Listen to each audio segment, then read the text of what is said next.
Yitzhak est un jeune Américain d'une trentaine d'années, très dynamique, très sympathique, qui habite un quartier aisé dans le département de Long Island, aux États-Unis. Il a une affaire d'électronique et tout à fait prospère. Il a une belle maison et il vit vraiment dans l'opulence matérielle. Son épouse Rivka dirige le foyer et en plus elle le seconde puisque c'est sa secrétaire dans son commerce. Leurs moyens leur permettent de vivre largement, de se payer des vacances, des belles voitures, enfin il ne manque de rien, sauf que malgré tout, dans la chambre qui est en face de la leur, dans leur maison, ils avaient prévu de mettre l'enfant qui viendrait et l'enfant ne vient toujours pas. Ils ont consulté, ils ont suivi des traitements médicaux, mais aucun résultat positif n'est arrivé. Yitzhak, lui, s'est pas fait de soucis, il était occupé par ses affaires. Il ne s'est pas rendu compte que sa femme Rivka souffrait terriblement du manque d'enfants. Et un jour est arrivé quelque chose d'incroyable, imprévu. Le père d'Yitzhak a eu un malaise, il a fait une chute, il a perdu connaissance et, hélas, très vite, on a annoncé à Yitzhak le décès de son père, ce qui a été un choc terrible. Et jusqu'à ce jour, Yitzhak ne respectait pas du tout le judaïsme, il ne pratiquait pas la Torah et les mitzvot. Mais quand il a perdu son père, auquel il était très très attaché, il a éprouvé le besoin de parler à un rave pour demander ce qu'il devait faire pour respecter la période de deuil. Et le rave lui a conseillé évidemment de faire kaddish pour son père et d'essayer de... Voilà. Et Yitzhak a été d'accord, bien que ce soit une grande contrainte et qu'il y avait des moments où il était au travail, il fallait qu'il quitte le travail pour aller faire le kaddish de son père, il a tout à fait respecté ce que le rave lui a dit. Il n'a pas raté un seul kaddish pendant l'année de deuil. Et ce faisant, Yitzhak a commencé à s'attacher à la petite communauté orthodoxe de la synagogue qu'il fréquentait justement. Et après, il a commencé à attendre le Shabbat et à se plaire et commencer à pratiquer un petit peu mieux le judaïsme qu'il ne faisait pas jusqu'à présent. Au bout d'un certain temps, bien sûr, quand l'année de deuil est passée, Yitzhak a cessé de dire le kaddish pour son père. Et il a senti un manque. Il ne fallait pas qu'il oublie son papa. Comment pouvait-il l'honorer maintenant? Et le rave, qui ne connaissait pas sa situation familiale, lui a dit, ben voilà, pour honorer votre papa, il faudrait donner son nom à l'un de vos enfants. Et ça, il l'a reçu comme un coup de poignard dans le cœur. Le rave ne savait pas qu'Yitzhak n'avait pas d'enfant. Il n'arrivait pas à en avoir. À ce moment-là, Yitzhak a été très affecté, il a décidé d'aller voir tous les médecins, d'essayer absolument d'avoir un enfant. Ils ont été voir des médecins très très très cotés, etc. Et tous leur ont dit, vous ne pourrez pas avoir d'enfant, c'est impossible. Ils ont senti la terre se dérober sur leurs pieds, Rivka et lui, mais ils n'ont pas renoncé. À un certain moment, on leur a conseillé un médecin qui, paraît-il, avait une méthode qui pouvait favoriser le fait d'avoir des enfants, etc. Ils ont suivi son traitement, qui n'était pas garanti, et au bout d'un certain temps, le médecin a bien dû reconnaître que non, tout avait échoué, il ne pourrait pas avoir d'enfant. Alors là, Yitzhak est rentré, quand il a entendu le diagnostic, il est rentré à la maison avec le papier du médecin qui disait qu'il ne pouvait pas avoir d'enfant. Il est rentré dans sa chambre et sa femme, ne l'entendant plus, est rentrée dans la chambre et l'a trouvé par terre sans connaissance. On a appelé un médecin et il s'est trouvé qu'il a fait une toute petite crise cardiaque. Et elle a compris, Rivka, quand elle a vu à côté de son mari le papier qui disait que voilà, c'était négatif, il ne pourrait pas avoir d'enfant. Elle a compris à ce moment-là la détresse de son mari. Et celui-ci n'allait plus au travail, était complètement dépressif, traîné dans la maison. Il n'avait plus de goût à rien, parce que son seul but, c'était sa joie, ça aurait été d'avoir un enfant et de nommer son papa. Alors qu'il était comme ça et qu'il allait voir un psychologue pour essayer de le faire remonter sa dépression, chose incroyable, c'est le psychologue qui lui a donné un conseil absolument incroyable.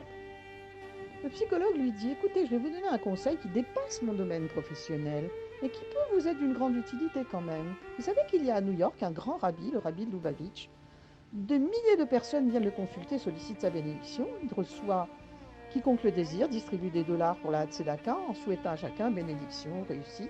Moi, je vous conseille d'aller le voir. Je pense qu'il va pouvoir vous venir en aide. Lui, très rationnel, Yitzhak répond, oh, je vois pas ce qu'un rabbin peut faire. Franchement, je vois pas du tout. J'ai pas besoin d'une bénédiction, moi. Je crois pas au miracle. Mais sa femme Rivka a répondu, pardon, moi je pense qu'au contraire, c'est un très bon conseil et nous allons aller voir ce rabbi. Finalement, elle a réussi à le convaincre. Ils ont décidé de partir à New York, voir le rabbi.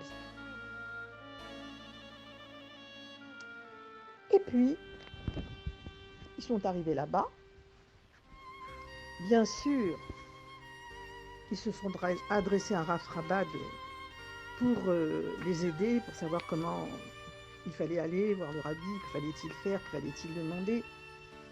Et le Rav a dit, votre mari a très peur d'un nouvel échec. Mais ça vaut le coup de tenter quand même. Alors ils sont partis, ils ont pris l'avion, ils sont partis à New York, à Brooklyn. Quand Yitzhak est arrivé, il ne savait pas du tout comment ça se passait, il était très étonné de voir tout ce monde. Et il était assis, il attendait. Soudain, quelqu'un a annoncé que la distribution avait commencé. Et Yitzhak s'est trouvé face au rabbi. Et il n'a pas compris ce qui s'est passé, mais dès qu'il a vu le rabbi, il a eu une impression incroyable. Le rabbi l'observait d'un regard qui le transperçait, comme s'il lisait dans son âme et à livre ouvert. Yitzhak pensait, ce rabbi lit dans mes pensées, il sait tout de moi. Il ne pouvait pas détacher son regard du rabbi, il est resté ainsi figé. Puis le secrétaire l'a poussé vers la sortie, il a pris le dollar, il n'a pas pu dire un mot. Mais ses yeux ne pouvaient plus s'écarter du rabbi qui lui souriait. Il est retourné chez le psychologue et a dit « Je suis incapable de vous dire ce que j'ai ressenti. Je ne savais pas ce qui m'arrivait. J'ai regardé le rabbi et j'ai senti qu'il m'insufflait des forces neuves, qu'un poids avait été ôté de mes épaules. Je ne pouvais pas quitter le rabbi des yeux. Je sentais que j'étais attachée à lui et que je plaçais mon sort entre ses mains. C'était une sensation merveilleuse. Je n'ai pas de mots pour décrire ce qui s'est passé à cet instant. Tout ce que je sais, c'est que je ne pouvais pas détacher mon regard du rabbi. Je ne voulais pas partir, je voulais rester là. Puis le rabbi m'a regardé en souriant, comme s'il me disait « Bon, rentre chez toi te reposer, tu reviendras. » La semaine suivante, Yitzhak n'était pas le même homme. Il a retrouvé du courage, il a repris son travail et il attendait avec impatience le dimanche suivant car il voulait aller évidemment retourner voir le rabbi et prendre son dollar. Le psychologue lui a dit « N'oubliez pas de demander une bénédiction pour avoir un enfant. » Mais Yitzhak lui a répondu qu'il lui suffisait de voir le visage du rabbi pour surmonter son état. Et il attendait avec impatience de se trouver encore devant lui. Son tour est arrivé, il s'est tenu devant le rabbi qui le regardait. Et encore une fois, Yitzhak a fait un large sourire. Et il s'est retrouvé plus tard à l'extérieur, tenant un dollar à la main. À l'extérieur, un jeune élève de yeshiva lui a proposé de mettre les téphilines, il a accepté. Et il s'est confié à lui en disant « Le rabbi vient de purifier mon âme. Par son regard et par son sourire, il m'a libéré de mon amertume. Et désormais, je suis un autre homme. » 6 mois sont passés comme ça. Et Yitzhak se rapprochait beaucoup de la pratique juive. Mais pour rien au monde, il n'aurait raté la distribution de dollars. Mais il n'avait toujours pas demandé à avoir un enfant. Il n'a pas exprimé son désir. Mais ce jour-là, ce dimanche-là, Yitzhak s'est trouvé devant le rabbi. Et il s'est entendu dire « Rabbi, je voudrais avoir un enfant. » Le rabbi lui a répondu, mais il a été incapable de comprendre la réponse. Il a éclaté en sanglots, sans pouvoir se retenir. Il s'est retrouvé à l'extérieur et il était convaincu que le rabbi l'avait béni qu'il aurait bientôt un enfant. Un jeune homme de la yeshiva lui a expliqué qu'il pouvait se procurer la vidéo de son passage devant le rabbi. Alors il l'a demandé, et dès qu'il l'a eu, il a tenté de comprendre ce que le rabbi lui disait, mais il ne comprenait pas. Il a demandé de l'aide à ceux qui étaient présents, et l'un d'eux lui a dit « Voilà ce que le rabbi vous a dit. Très bientôt, vous pourrez m'annoncer de bonnes nouvelles. » On sait ce que cela veut dire. Quand le rabbi dit de bonnes nouvelles, ça veut dire un enfant. Lorsque les médecins qui suivaient Yitzhak et Rivka reçurent une invitation pour la Brit Mila, la circoncision de leur fils, ils ont failli tomber à la renverse. Ils se sont dit, c'est pas possible, c'est une plaisanterie. Mais pour vérifier, ils se sont rendus à la circoncision et ont pu voir de leurs yeux que Rivka et Yitzhak avaient bien un petit garçon. Et ils ont été tellement choqués et impressionnés qu'après avoir entendu le récit de ce qui s'était passé, l'un des médecins, voyant l'enfant dans les bras de sa mère, s'est écrié « Eh bien, il y a un prophète en Israël ».